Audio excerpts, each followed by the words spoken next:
पोलिसांनी अतिशय चांगली कारवाई केलेली आहे।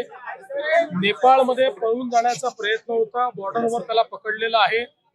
योग्य प्रकारचे इंटेलिजन्स प्राप्त करून आणि हा सगळा ट्रॅप पोलिसांनी तयार केला, त्यामुळे आता त्यालाही ताब्यात घेण्यात आलेला आहे।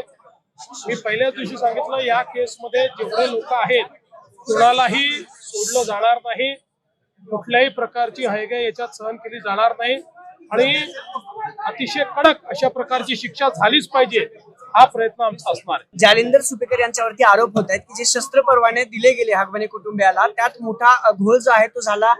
आज पुन्हा एक बातमी आली की पत्ते बदलले गेले, ते स्वतः मामा आहेत या सगळ्या प्रकरणात, अधिकार देखील काढून घेतलेत। असं आहे की अशा प्रकारची तक्रार आलेली आहे, त्या तक्रारीत किती तथ्य आहे हे पाहण्याकरता मी सांगितलेलं आहे। आणि दुसरं, कुठल्याही प्रकारे कोणीही या तपासावर दबाव आणू नये किंवा या तपासात कुठली गडबड करू नये, या दृष्टीने काही निर्णय आम्ही घेतलेले आहेत।